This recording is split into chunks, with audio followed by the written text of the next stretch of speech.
Travel along, Catholic pilgrims, for 1 year as we read through St. Faustina's diary. Join me, Amy Thomas, each day for a short reading out of the diary which brought us a deeper understanding of Christ's divine mercy. Welcome, Catholic pilgrims, to day 223 of our readings from St. Faustina's diary. Today, most of our readings are just going to be Christ speaking to Sister Faustina. And I wish I had just a little bit of her mysticism to be able to have Christ talk so frequently with her and so intimately. What a blessing that must have been to her life, I can only imagine. But what we're going to do today is kind of just walk through each little section of what Christ says and talk about how we should bring this message into the world. And so I really hope that you enjoyed today's readings because it's mostly all Christ. And that is in Notebook 3, numbers 1074 through 1078.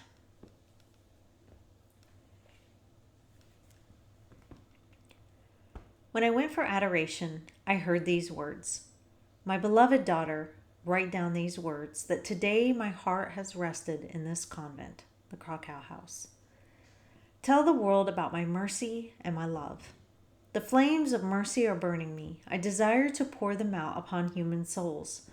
Oh, what pain they cause me when they do not want to accept them. My daughter, do whatever is within your power to spread devotion to my mercy. I will make up for what you lack. Tell aching mankind to snuggle close to my merciful heart, and I will fill it with peace. Tell all people, my daughter, that I am love and mercy itself. When a soul approaches me with trust, I fill it with such an abundance of graces that it cannot contain them within itself, but radiates them to other souls. Souls who spread the honor of my mercy, I shield through their entire lives as a tender mother her infant. And at the hour of death, I will not be a judge for them, but the merciful Savior. At that last hour, a soul has nothing with which to defend itself except my mercy. Happy is the soul that during its lifetime immersed itself in the fountain of mercy, because justice will have no hold on it. Write this. Everything that exists is enclosed in the bowels of my mercy, more deeply than an infant in its mother's womb. How painfully distrust of my goodness wounds me. Sins of distrust wound me most painfully. During Holy Mass, the directress of novices, Sister Callista, played a beautiful hymn about the mercy of God. I then asked the Lord to give her a deeper knowledge of the abyss of this inconceivable mercy. When I was saying goodnight to the Lord before retiring, I heard the words, Host, dear to my heart, for your sake I bless the earth. I'm one of those people who likes to get into arguments. And when I say that, I mean like debates back and forth. I want to convince people. I want to, go at them with logic and reason and good arguments and hash it out. I do enjoy those things. I don't get to do it very often because a lot of people stray away from that unless they're online. And even then, it doesn't happen that frequently to me. I do get it sometimes, but not that often. But I enjoy that back and forth. In college, that was something I really liked to do. And for me, as a convert, one of the things that drives me to do this whole Catholic pilgrim thing is that I want people to know about the Catholic Church and how amazing it is and all the things that they're missing out on when they don't belong to the church, especially the Eucharist. And so I just, I have this desire to get that message out there. It's almost a compulsion because, I didn't have it my whole life. I know what it's like to be without, and so I want others to know. And so a lot of times I'll get wrapped up in the apologetics of our faith. It's something I really, really enjoy. If I could be an apologist, I probably would rank that as one of my top 10 jobs that I would want to have. Actually, maybe one of my top 3. Yeah, probably one of my top 3. But today we hear from Christ. And in this first part, he says, "Tell the world about my mercy and my love." And I don't know if I do that enough. There are so many hurting people in the world. And yes, you can convince them with arguments. And yes, you can show them the truth. And yes, I can show them the history and all that good stuff. It's all important. Some people will be convinced by it. But as I look around the world, there are so many wounded souls. And they need to hear the message of Christ's mercy and his love.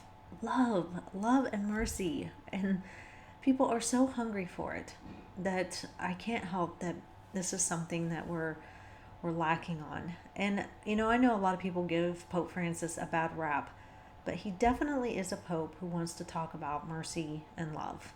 Not that the other popes in the past have said, things that weren't important. Of course they have. I just think that that's kind of his soft spot. The next thing is that Christ says that stuck out to me was, "Oh, what pain they cause me when they do not want to accept his mercy." And there are so many people out there who don't even know that they can accept it. They just don't know because, especially as Christians, we've stopped delivering that message. I think social media has caused us to want to be kind of just apologetics warriors, and we want to one up everybody, and we want to put people in their place, and we want to show them that we're the smartest and we've got the truth, and you just sit there and be quiet while I hammer you over the head. And so there are people out there who don't even realize that Christ's mercy is available to them. And then there are people who don't accept it because they don't think that they're worthy. Maybe they think that the church is ultra judgmental and will look down on them for their sin. But we have to be better at communicating that to people, that yes, sin is bad. Sin is not good for you. It hurts your soul and it hurts other people's souls. But come and receive mercy. I know it's hurting you. I know that your sin is hurting you. But I have a place where you can go, where you can come and receive mercy. The next thing Christ says, that such a beautiful image, he said, "Tell aching mankind to snuggle close to my merciful heart, and I will fill it with peace." And what stood out to me is aching mankind. And like I said, I look around and people are aching for that peace that only Christ can give. And it's up to us as baptized Christians to deliver that message in a way that people can receive it, not hammering them over the head because of the things that they're aching over. The sins that cause them to ache inside with shame and guilt and embarrassment and all those things. We have to show them that they can snuggle close to Christ's merciful heart. And that's such a beautiful image. And I think a lot of people don't realize or understand.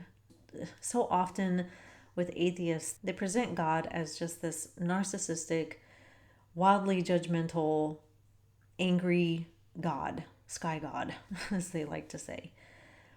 They don't ever present him as Christ in his merciful passion and his pouring out of mercy on the cross. They don't ever present him as that way. And so, people who don't understand Christ and Christianity, when they hear the loud voices of atheists just presenting God as, just extremely judgmental who wants to punish everybody, they're not going to come to his merciful heart. And so we have to do a better job of proclaiming that.